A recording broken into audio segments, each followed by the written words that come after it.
Our foreign correspondent. London. Dearest people, here I really sit at a front window of the Bath Hotel, Piccadilly. It's not a fashionable place, but Uncle stopped here years ago, and won't go anywhere else. However, we don't mean to stay long, so it's no great matter. Oh, I can't begin to tell you how I enjoy it all. I never can, so I'll only give you bits out of my notebook, for I've done nothing but sketch and scribble since I started. I sent a line from Halifax, when I felt pretty miserable, but after that I got on delightfully, seldom ill, on deck all day, with plenty of pleasant people to amuse me. Everyone was very kind to me, especially the officers. Don't laugh, Joe, gentlemen really are very necessary aboard ship, to hold on to, or to wait upon one, and as they have nothing to do, it's a mercy to make them useful, otherwise they would smoke themselves to death, I'm afraid. Everyone was very kind, especially the officers. Page 378. Aunt and Flo were poorly all the way, and liked to be let alone, so when I had done what I could for them, I went and enjoyed myself. Such walks on deck, such sunsets, such splendid air and waves. It was almost as exciting as riding a fast horse, when we went rushing on so grandly. I wish Beth could have come, it would have done her so much good. As for Joe, she would have gone up and sat on the maintop jib, or whatever the high thing is called, made friends with the engineers, and tooted on the captain's speaking trumpet. She'd have been in such a state of rapture. It was all heavenly, but I was glad to see the Irish coast, and found it very lovely, so green and sunny, with brown cabins here and there, ruins on some of the hills, and gentlemen's country seats in the valleys, with deer feeding in the parks. It was early in the morning, but I didn't regret getting up to see it, for the bay was full of little boats, the shore so picturesque, and a rosy sky overhead. I never shall forget it. At Queenstown one of my new acquaintances left us, Mr. Lennox, and when I said something about the lakes of Killarney, he sighed and sung, with a look at me, "Oh, have you e'er heard of Kate Kearney? She lives on the banks of Killarney, from the glance of her eye, shun danger and fly, for fatal's the glance of Kate Kearney." Wasn't that nonsensical? We only stopped at Liverpool a few hours. It's a dirty, noisy place, and I was glad to leave it.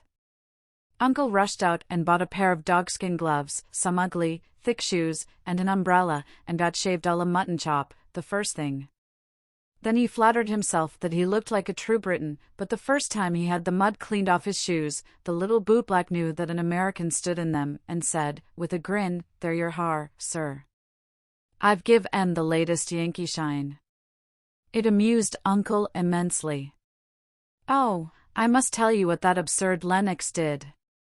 He got his friend Ward, who came on with us, to order a bouquet for me, and the first thing I saw in my room was a lovely one, with Robert Lennox's compliments, on the card. Wasn't that fun, girls? I like traveling. I never shall get to London if I don't hurry.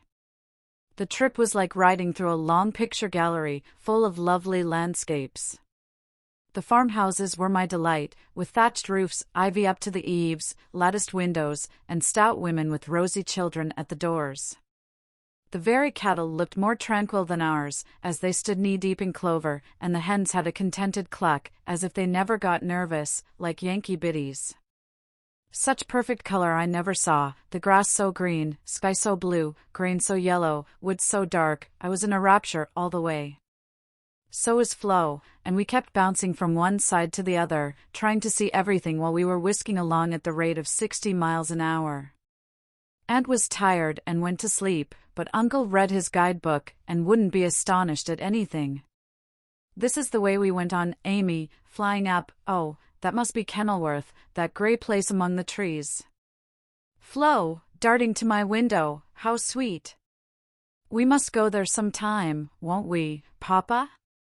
Uncle, calmly admiring his boots, "No, my dear, not unless you want beer, that's a brewery." A pause, then Flo cried out, "Bless me, there's a gallows and a man going up." Where, shrieks Amy, staring out at two tall posts with a crossbeam and some dangling chains. "A colliery," remarks Uncle, with a twinkle of the eye. "Here's a lovely flock of lambs all lying down," says Amy. See, Papa, aren't they pretty? Added Flo sentimentally. Geese, young ladies, returns Uncle, in a tone that keeps us quiet till Flo settles down to enjoy the flirtations of Captain Cavendish, and I have the scenery all to myself. Of course it rained when we got to London, and there was nothing to be seen but fog and umbrellas. We rested, unpacked, and shopped a little between the showers. Aunt Mary got me some new things, for I came off in such a hurry I wasn't half ready. A white hat and blue feather, a muslin dress to match, and the loveliest mantle you ever saw. Shopping in Regent Street is perfectly splendid, things seem so cheap, nice ribbons only 6 pence a yard. I laid in a stock, but shall get my gloves in Paris. Doesn't that sound sort of elegant and rich? Flo and I, for the fun of it, ordered a hansom cab, while Aunt and Uncle were out, and went for a drive, though we learned afterward that it wasn't the thing for young ladies to ride in them alone. It was so droll. For when we were shut in by the wooden apron, the man drove so fast that Flo was frightened, and told me to stop him. But he was up outside behind somewhere, and I couldn't get at him. He didn't hear me call, nor see me flap my parasol in front, and there we were, quite helpless, rattling away, and whirling around corners at a breakneck pace. At last, in my despair, I saw a little door in the roof, and on poking it open, a red eye appeared, and a beery voice said, "Now then, Mum?" I gave my order as soberly as I could, and slamming down the door, with an Mum, the man made his horse walk, as if going to a funeral. I poked again, and said, "A little faster," then off he went, helter-skelter, as before, and we resigned ourselves to our fate. Today was fair, and we went to Hyde Park, close by, for we are more aristocratic than we look. The Duke of Devonshire lives near. I often see his footmen lounging at the back gate, and the Duke of Wellington's house is not far off. Such sights as I saw, my dear!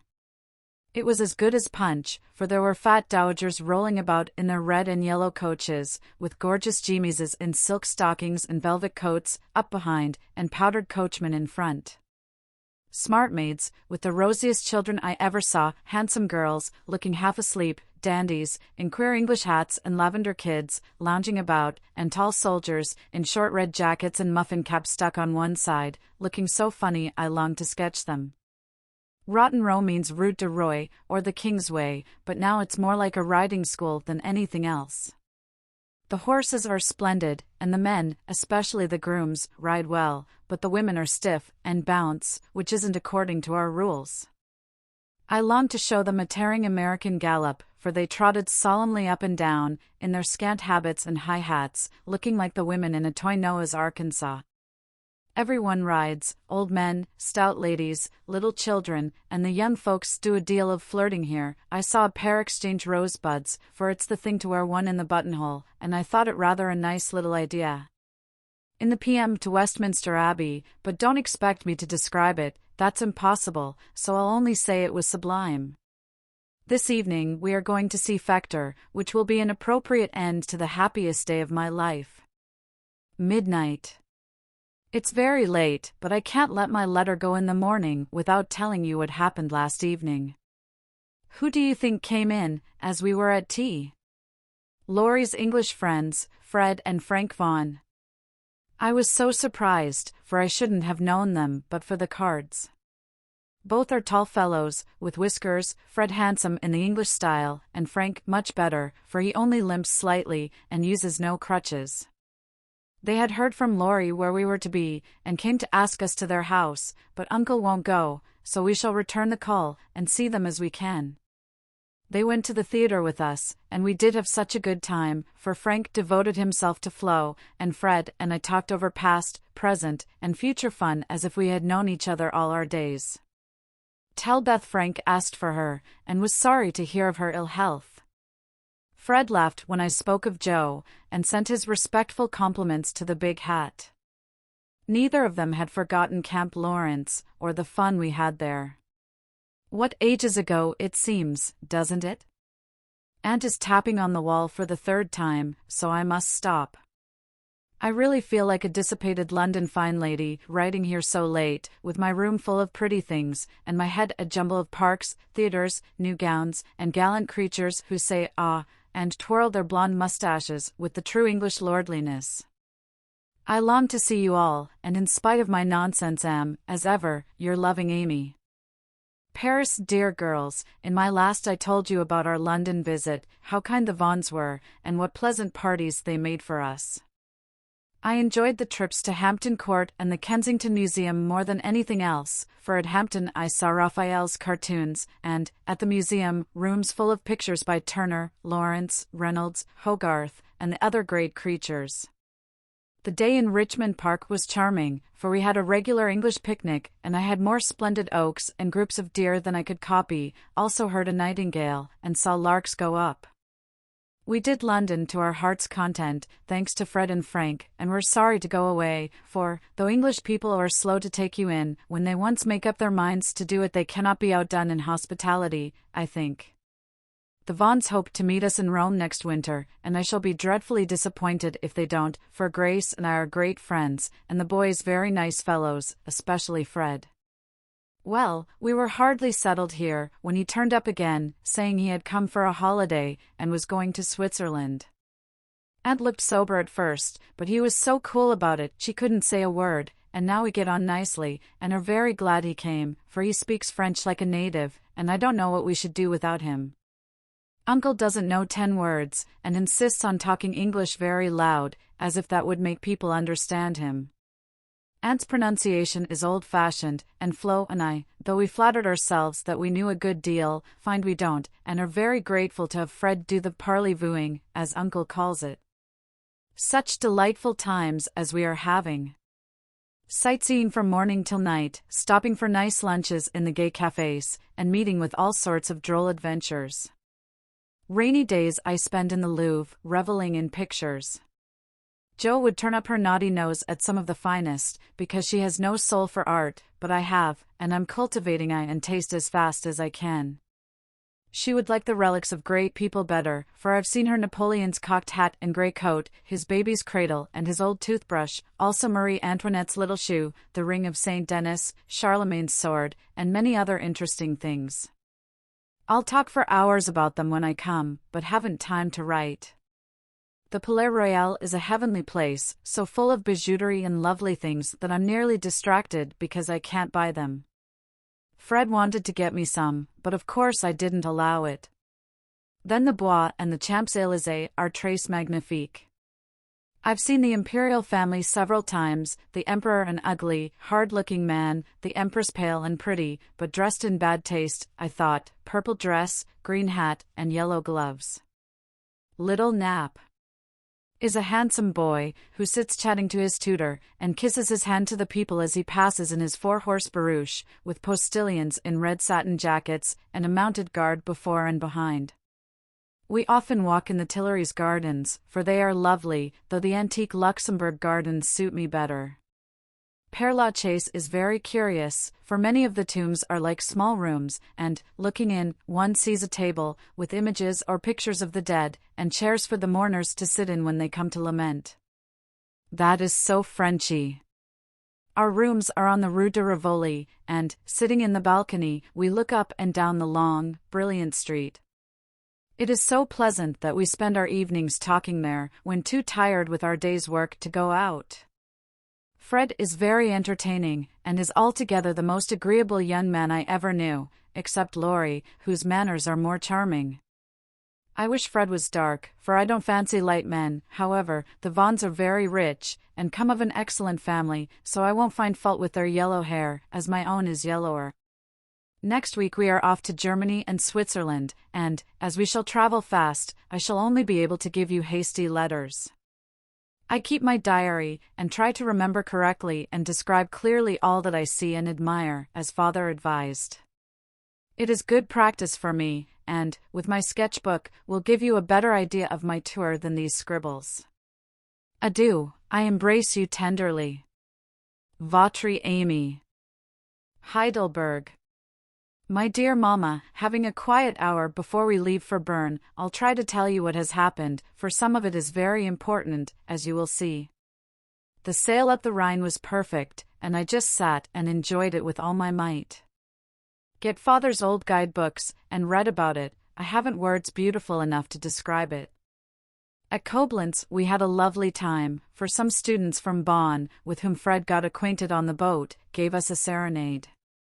It was a moonlight night, and, about 1 o'clock, Flo and I were waked by the most delicious music under our windows. We flew up and hid behind the curtains, but sly peeps showed us Fred and the students singing away down below. It was the most romantic thing I ever saw, the river, the bridge of boats, the great fortress opposite, moonlight everywhere, and music fit to melt a heart of stone. When they were done, we threw down some flowers, and saw them scramble for them, kiss their hands to the invisible ladies, and go laughing away, to smoke and drink beer, I suppose. Next morning Fred showed me one of the crumpled flowers in his vest pocket, and looked very sentimental. I laughed at him, and said I didn't throw it, but Flo, which seemed to disgust him, for he tossed it out of the window, and turned sensible again. I'm afraid I'm going to have trouble with that boy, it begins to look like it. The baths at Nassau were very gay, so was Baden-Baden, where Fred lost some money, and I scolded him. He needs someone to look after him when Frank is not with him. Kate said once she hoped he'd marry soon, and I quite agree with her that it would be well for him. Frankfurt was delightful. I saw Goethe's house, Schiller's statue, and Danneker's famous Ariadne. It was very lovely, but I should have enjoyed it more if I had known the story better. I didn't like to ask, as everyone knew it, or pretended they did. I wish Joe would tell me all about it. I ought to have read more, for I find I don't know anything, and it mortifies me. Now comes the serious part, for it happened here, and Fred is just gone. He has been so kind and jolly that we all got quite fond of him. I never thought of anything but a traveling friendship, till the serenade night. Since then I've begun to feel that the moonlight walks, balcony talks, and daily adventures were something more to him than fun. I haven't flirted, Mother, truly, but remembered what you said to me, and have done my very best. I can't help it if people like me. I don't try to make them, and it worries me if I don't care for them, though Joe says I haven't got any heart. Now I know Mother will shake her head, and the girls say, "Oh, the mercenary little wretch," but I've made up my mind, and, if Fred asks me, I shall accept him, though I'm not madly in love. I like him, and we get on comfortably together. He is handsome, young, clever enough, and very rich, ever so much richer than the Lawrences.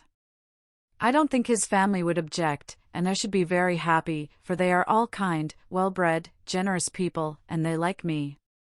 Fred, as the eldest twin, will have the estate, I suppose, and such a splendid one as it is. A city house in a fashionable street, not so showy as our big houses, but twice as comfortable and full of solid luxury, such as English people believe in. I like it, for it's genuine.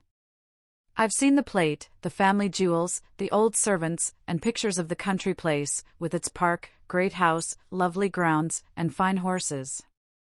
Oh, it would be all I should ask. And I'd rather have it than any title such as girls snap up so readily, and find nothing behind. I may be mercenary, but I hate poverty, and don't mean to bear it a minute longer than I can help.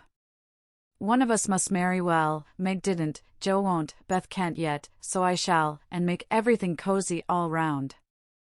I wouldn't marry a man I hated or despised. You may be sure of that, and, though Fred is not my model hero, he does very well, and, in time, I should get fond enough of him if he was very fond of me, and let me do just as I liked. So I've been turning the matter over in my mind the last week, for it was impossible to help seeing that Fred liked me.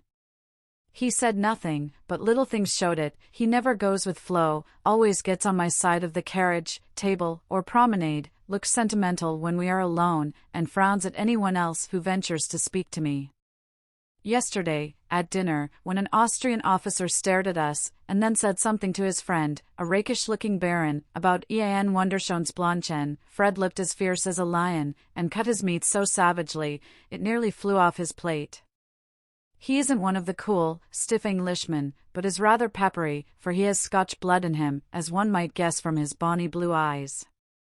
Well, last evening we went up to the castle about sunset, at least all of us but Fred, who was to meet us there, after going to the poste restante for letters.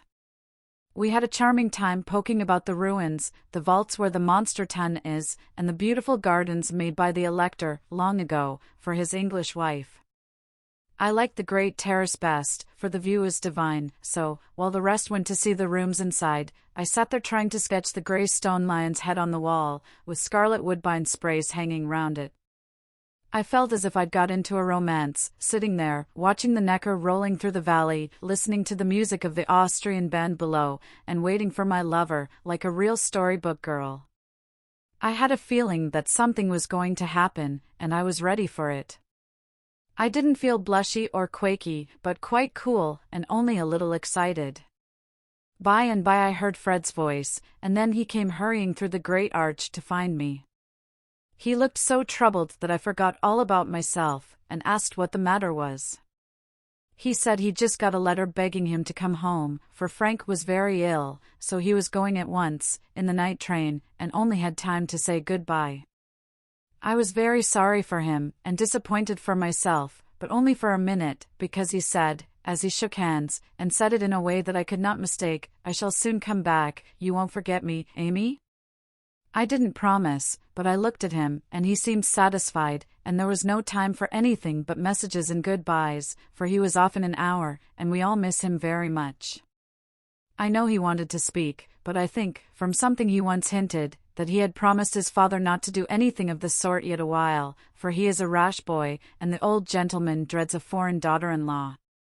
We shall soon meet in Rome, and then, if I don't change my mind, I'll say yes, thank you, when he says, "Will you, please?" Of course this is all very private, but I wished you to know what was going on. Don't be anxious about me, remember I am your prudent Amy, and be sure I will do nothing rashly.